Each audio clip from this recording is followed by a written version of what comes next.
আরজিকর মেডিকেলের ফরেনসিক বিভাগের আধিকারিকের বাড়িতেও সিবিআই। আধিকারিক দেবাশিস সোমের কেষ্টপুরের বাড়িতে সিবিআই আধিকারিকরা। আক্তার আলী অভিযোগপত্রে নাম ছিল দেবাশিস সোমের। এই মুহূর্তে সরাসরি চলে যাব আমাদের প্রতিনিধি পার্থপ্রতিম ঘোষের কাছে। পার্থপ্রতিম, দেখো আমরা যে জায়গায় দাঁড়িয়ে রয়েছি এটা হচ্ছে কেষ্টপুর এলাকা, এবং সেই কেষ্টপুর এলাকায় দেবাশিস সোম ওনার বাড়িতে কিন্তু সিবিআই এর আধিকারিকরা তারা এসে পৌঁছেছেন এবং কিছুক্ষণ আগে এসে পৌঁছান এবং ভেতরে দেবাশিস বাবু তিনি রয়েছেন এবং ওনার সঙ্গেও কথা বলতে চান। আমরা দেখলাম যে আজকে সিবিআই এর যে অ্যান্টি কারাপশন ব্রাঞ্চের যে ইউনিট রয়েছে তারা কিন্তু একেবারে সকাল থেকে এই তল্লাশি বা রেড সেটা কিন্তু শুরু করেছেন।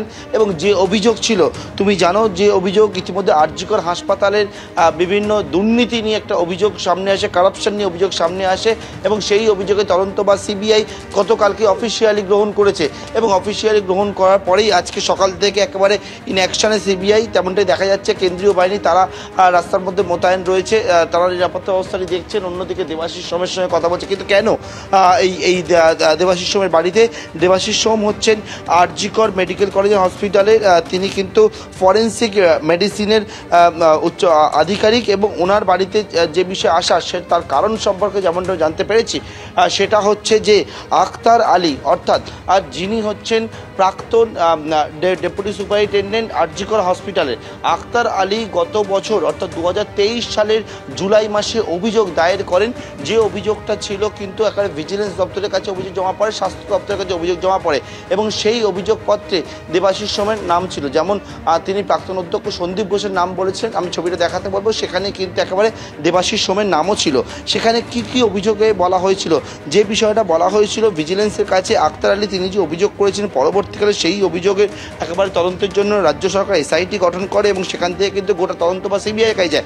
অভিযোগে ছিল ম্যাসিভ কারাপশন, অভিযোগে ছিল ইললিগাল ট্রান্সফার অফ অফিসার আর টাকার বিনিময়ে। এছাড়া কিন্তু যে গভর্নমেন্টের যে ফান্ড সেটা কিন্তু ব্যবহারের ক্ষেত্রে বলা হচ্ছে সেটা কিন্তু নিয়ম বহির্ভূতভাবে গভর্নমেন্ট ফান্ডের ব্যবহার।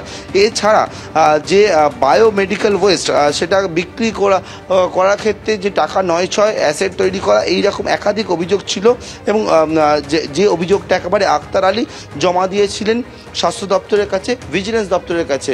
এবং তুমি জানো যে ইতিমধ্যে গোটা বিষয় আরজিকরের ঘটনা সামনে আসার পরে স্বাস্থ্য দপ্তরের তরফ থেকে একেবারে একজন আইএএস অফিসার তিনি কিন্তু সিনিয়র স্পেশাল সেক্রেটারি তিনি একেবারে অভিযোগ দায়ের করেন টালা থানায় এবং যে অভিযোগের পরিপ্রেক্ষিতে প্রিভেনশন অফ কারাপশন অ্যাক্ট এছাড়া অন্যান্য বিভিন্ন ধারায় মামলা পর্যন্ত রুজু হয় এবং এর পরবর্তীকালে রাজ্য সরকার এই মামলার পরিপ্রেক্ষিতে কিন্তু একটা এসআইটি গঠন করেছিল এবং সেই এসআইটির গঠন করার পরবর্তীকালে গোটা বিষয়টা হাইকোর্ট অবধি করা এবং সেখান থেকে সিবিআই তদন্তের নির্দেশ দেয় আদালত এবং সেই নির্দেশ পাওয়ার পরেই গতকালকে আমরা দেখেছি যে একেবারে আদালতের যে নির্দেশ সেখান থেকে কিন্তু এসআইটি সদস্যরা তারা সিবিআইকে সমস্ত নথিপত্র তুলে দেয় এবং গতকালকে সিবিআই কিন্তু তৎক্ষণাৎ এই যে মামলা সেই মামলায় এফআইআর রুজু করে এবং সেই এফআইআর রুজু করার পরে আজকে একদিকে যেমন সন্দীপ ঘোষ প্রাক্তন অধ্যক্ষের বাড়িতে, পাশাপাশি কিন্তু এই মুহূর্তে দেবাশিস সোম অর্থাৎ ফরেনসিক মেডিসিনের আধিকারিকের বাড়িতে সিবিআই এর আধিকারিকরা।